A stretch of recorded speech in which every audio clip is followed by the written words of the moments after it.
बंधु माने आपणकर जदि तुला राशि होता है तो भिडटी को स्किप न करी थरे मात्र शेष पर्यंत निश्चय देखंतु। तुला राशि व्यक्ति विशेष मानकर जीवन एही पवित्र सरस्वती पूजा ठारू बदलिबाकु जाउछि। कारण ग्रह नक्षत्र मानकर चलन रे एक बहुत बड़ परिवर्तन हेबाकु जाउछि।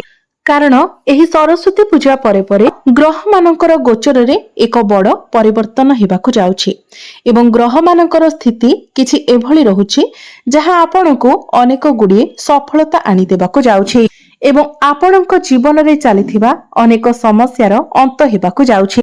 एहा सहित गुरु आपणकर भाग्य स्थान रे बसी नक्षत्र परिवर्तन करुछंती। शनि आपणकर षष्ठ भाव बसी समस्त विपदरु आपणको रक्षा करबाकू जाउछंती। तो आसंतु जानिबा एही पवित्र सरस्वती पूजा ठारू तुला राशि व्यक्ति विशेष मानकर जीवन रे केउ सबु बड़ परिवर्तन हेबाकू जाउछि। तेबे एहा पूर्वरु जदि आपणकर मध्य तुला राशि होइथाय तो भिडियोटी को स्किप न करी शेष पर्यंत निश्चय देखंतु एवं भिडियोटी को लाइक करी चैनलटी को सब्सक्राइब करि दियंतु। कमेंट बॉक्स रे भक्ति एवं श्रद्धार सहित जय मां सरस्वती निश्चय लिखंतु। बंधु माने पूर्वरु तीन गोटी ग्रह सूर्य बुध एवं मंगल आपणकर तृतीय भावरे रहिथिबा कारणरु शुक्र मध्य आपणकर तृतीय भावरे थिबा कारणरु आपणकर परिश्रम सत्वे आपणको सफलता मिली पारु नथिला। आपण जेतिकी परिश्रम करुथिले परिश्रम अनुसार आपणको फल मिली पारु नथिला। आपणक राशिर अधिपति तृतीय भावरे थिबा कारणरु आपणकर स्वास्थ्य जनित समस्या देखा देउथिला। घोर आर्थिक समस्या देखा देउथिला। धन जनित समस्या एवं ऋण को नहीं आपण बहुत अधिक समस्या रे थिले। ऋण करजर भार आपणक उपरे बढ़ी जाइथिला। आपणकर घर परिवार रे खुशीर वातावरण नथिला। आपणकर शिक्षा क्षेत्र रे समस्या देखा देउथिला। आपणको बहुत अधिक स्ट्रगल करिबाकू पडुथिला। आपणकर अनेक अजथा खर्च मध्य हेउथिला। समाज रे आपणकर मान सम्मान कम होई जाइथिला। आपणको चाकरीटिए प्राप्ति होई पारु नथिला। संतान संतति मानक पई आपण चिंतित रहुथिले। आपणकर व्यापार वाणिज्य रे अनेक लॉस हेउथिला। आपणकर प्रेम जीवन रे मध्य समस्या देखा देउथिला। तेबे एभली जहा भी किछि समस्या आपणक जीवन रे लागि रहिथिला ताहा एबे अर्थात एही सरस्वती पूजा ठारो दूर हेबाकू जाउछि। आपणक जीवन रे पुनर्बार खुशी फेरिबाकू जाउछि। आपणक जीवन रे नूतन सूर्योदय हेबाकू जाउछि। सबुठारु बड़ कथा हेउछि आपणक राशिर अधिपति शुक्र चतुर्थ भावरे गोचर करुछंती। सूर्य बुध एवं मंगल मध्य आपणकर सुख भावरे गोचर करुछंती जहा फଳରେ आपणको समस्त प्रकारर भौतिक सुखर प्राप्ति हेबो। चतुर्थ भावटी भूमि जमी प्रॉपर्टी एवं मांकर भाव होइथाय।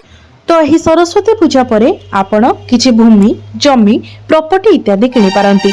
नूतन जानवाहन किनि पारंती किंबा नूतन गृह इत्यादि निर्माण करि पारंती। नूतन गृह निर्माण करि पारंती। मांक सहित आपणकर संपर्क बहुत भल रहिबो। आपणक मांकर स्वास्थ्य रे जदि किछि समस्या थिला तो से सब दूर होई जिवो। एही चारोटी ग्रह आपणकर सुख भावरे बस आपणकर कैरियर भाव को दृष्टि देउछंती।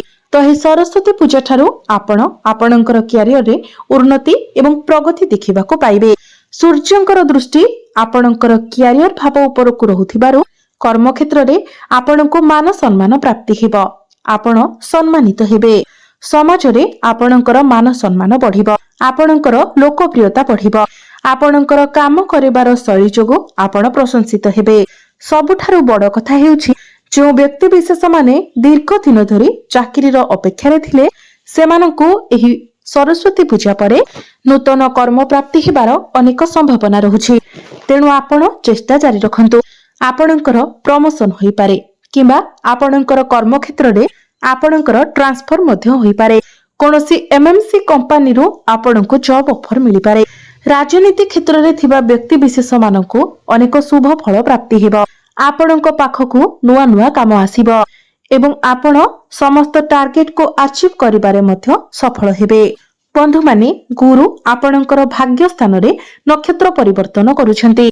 तो भाग्यर साथ आपणको निश्चित भाबरे मिलिबो। एही पवित्र सरस्वती पूजा परे आपण निजे ही देखिबे जे आपण जो भी कार्य रे हाथ देबे सेथिरे आपणको आपण किछि नूतन कार्य आरंभ करि पारंती।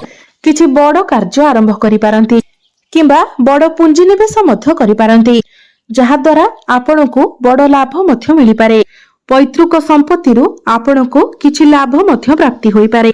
ପିତାଙ୍କର ସାହାଯ୍ୟ ସହଯୋଗ ଆପଣଙ୍କୁ ପ୍ରାପ୍ତି ହେବ। ଆପଣ କୌଣସି ଧାର୍ମିକ ସ୍ଥାନକୁ, କୌଣସି ଦୂର ସ୍ଥାନକୁ ଯାତ୍ରା କରିପାରନ୍ତି। ଏହି ପବିତ୍ର ସରସ୍ୱତୀ ପୂଜା ପରେ ଆପଣଙ୍କ ଗୃହରେ କୌଣସି ଶୁଭ ମାଙ୍ଗଳିକ କାର୍ଯ୍ୟର ଆୟୋଜନ ହୋଇପାରେ। ଆକସ୍ମିକ ଧନ ପ୍ରାପ୍ତି ହେବା ସହିତ ଆପଣ ଧନ ମଧ୍ୟ ସଞ୍ଚୟ କରିବେ। ଆପଣଙ୍କର ବ୍ୟାଙ୍କ ବାଲାନ୍ସ ମଧ୍ୟ ବଢ଼ିବ। ଆପଣଙ୍କର ଫାଇନାନ୍ସିଆଲ ଗ୍ରୋଥ ହେବ। ଗୁରୁ ଏଠାରେ ରହି ଆପଣଙ୍କର ଲଗ୍ନ, ଆପଣଙ୍କର ତୃତୀୟ ଭାବ ଏବଂ ପଞ୍ଚମ ଭାବକୁ ଦୃଷ୍ଟି ଦେଉଛନ୍ତି। ତ ପୂର୍ବରୁ ଯଦି ଆପଣଙ୍କର କିଛି ସ୍ୱାସ୍ଥ୍ୟ ଜନିତ ସମସ୍ୟା ଲାଗି ରହିଥିଲା ତ ସେସବୁ ଦୂର ହୋଇଯିବ। ଆପଣ ନିଜକୁ ସ୍ୱାସ୍ଥ୍ୟବାନ ଅନୁଭବ କରିବେ। କିନ୍ତୁ ଆପଣ ଆପଣଙ୍କର ଖାଦ୍ୟପେୟ ଉପରେ ଟିକେ ନିୟନ୍ତ୍ରଣ ରକ୍ଷା କରନ୍ତୁ। ଗୁରୁଙ୍କର ଦୃଷ୍ଟି ଆପଣଙ୍କର ଲଗ୍ନ ଉପରକୁ ରହୁଥିବାରୁ ଆପଣଙ୍କର ଟିକେ ମୋଟାପଣ ବଢିପାରେ। ସେଥିପାଇଁ ଆପଣ ଯୋଗ, ବ୍ୟାୟାମ, ପ୍ରାଣାୟାମ ଇତ୍ୟାଦି କରନ୍ତୁ। ଗୁରୁଙ୍କର ଦୃଷ୍ଟି ଆପଣଙ୍କର ତୃତୀୟ ଭାବ ଉପରକୁ ରହୁଛି। ଯେଉଁ ବ୍ୟକ୍ତି ବିଶେଷ ମାନେ ଅନଲାଇନ କ୍ଷେତ୍ରରେ କାମ କରୁଛନ୍ତି କିମ୍ବା ଯେଉଁ ବ୍ୟକ୍ତି ବିଶେଷ ମାନେ ଡିଜିଟାଲ ମାର୍କେଟିଂର କାମ କରୁଛନ୍ତି, ଫାଇନାନ୍ସ କ୍ଷେତ୍ରରେ ଅଛନ୍ତି, ଟ୍ରାଭେଲ ଆଣ୍ଡ ଟୁରର କାମ କରୁଛନ୍ତି, ଟିଚରସିପ୍ ଲାଇନରେ ଅଛନ୍ତି, ସେମାନଙ୍କୁ ଅନେକ ଶୁଭ ଫଳ ପ୍ରାପ୍ତି ହେବ। ଯେଉଁ ବ୍ୟକ୍ତି ବିଶେଷ ମାନେ ମଡେଲିଂ କ୍ଷେତ୍ରରେ ଅଛନ୍ତି, କଳା ସାହିତ୍ୟ କ୍ଷେତ୍ରରେ ଅଛନ୍ତି, ଯେଉଁମାନଙ୍କର ଷ୍ଟେସନାରୀ ସପ୍ ଅଛି, ବିୟୁଟି ପାର୍ଲର ଅଛି, ସେମାନଙ୍କୁ ମଧ୍ୟ ଶୁଭ ଫଳ ପ୍ରାପ୍ତି ହେବ। ଆପଣ ବହୁତ ଅଧିକ ଛୋଟ ମୋଟ ଜାଗାକୁ ମଧ୍ୟ ଯାତ୍ରା କରିପାରନ୍ତି। ଆପଣ ଅନଲାଇନ ରିଲେଟେଡ କିଛି ନା କିଛି କାମ କରିପାରନ୍ତି। ଆପଣ କିଛି ଏକ୍ସଟ୍ରା ଇନକମ କରିବାକୁ ଭାବିପାରନ୍ତି। ଗୁରୁଙ୍କର ଦୃଷ୍ଟି ଆପଣଙ୍କର ପଞ୍ଚମ ଭାବ ଉପରକୁ ରହୁଅଛି, ଯାହାକି ଆପଣଙ୍କ ପାଇଁ ଅତ୍ୟନ୍ତ ଶୁଭ ଅଟେ। ଯେଉଁ ଦମ୍ପତି ମାନେ ଦୀର୍ଘ ଦିନ ଧରି ସନ୍ତାନର ଆଶା ରଖିଥିଲେ, ଏହି ସରସ୍ୱତୀ ପୂଜା ପରେ ସେମାନଙ୍କୁ ସନ୍ତାନ ସୁଖ ନିଶ୍ଚିତ ଭାବରେ ପ୍ରାପ୍ତି ହେବ। ଯେଉଁ ପିଲାମାନଙ୍କର ବିବାହ ବୟସ ହୋଇଯାଇଛି ସେମାନଙ୍କ ପାଇଁ ବିବାହ ପ୍ରସ୍ତାବ ମାନ ଆସିବ। ବିବାହ ମଧ୍ୟ ଫାଇନାଲ ହୋଇପାରେ। ଆପଣଙ୍କର ପ୍ରେମ ସମ୍ପର୍କରେ ଲାଗି ରହିଥିବା ସମସ୍ତ ସମସ୍ୟା ଗୁଡ଼ିକ ଦୂର ହୋଇଯିବ। ଆପଣଙ୍କୁ ଭ୍ରମଣ ସୁଖ ପ୍ରାପ୍ତି ହେବ। ଆପଣଙ୍କର ଭଲ ପାଇବା ବିବାହର ରୂପ ମଧ୍ୟ ନେଇପାରେ।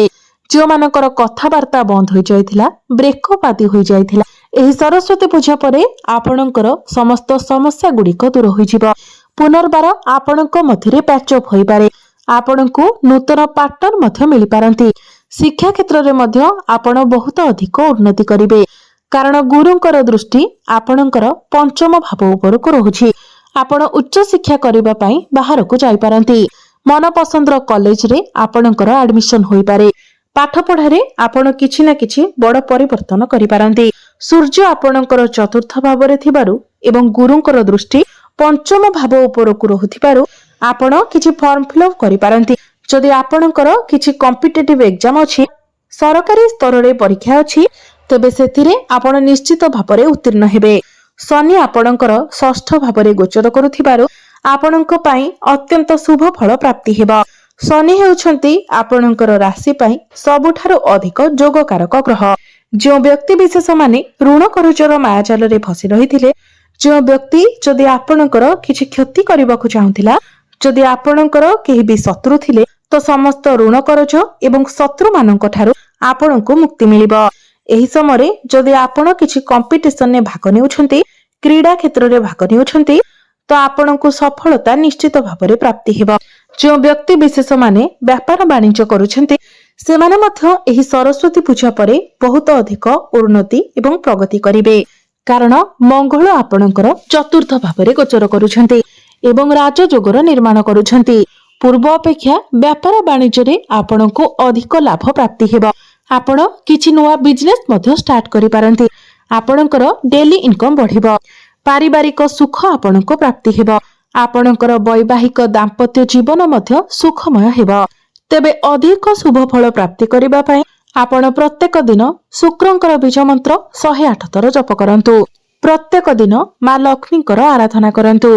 ପ୍ରତ୍ୟେକ ଦିନ ହନୁମାନ ଚାଳିସାର ପାଠ କରିବା ସହିତ ପ୍ରତ୍ୟେକ ଦିନ ସକାଳ ସମୟରେ ଉଦିତ ସୂର୍ଯ୍ୟଙ୍କୁ ତମ୍ବା ପାତ୍ରରେ ଜଳାର୍ଘ୍ୟ ଅର୍ପଣ କରନ୍ତୁ।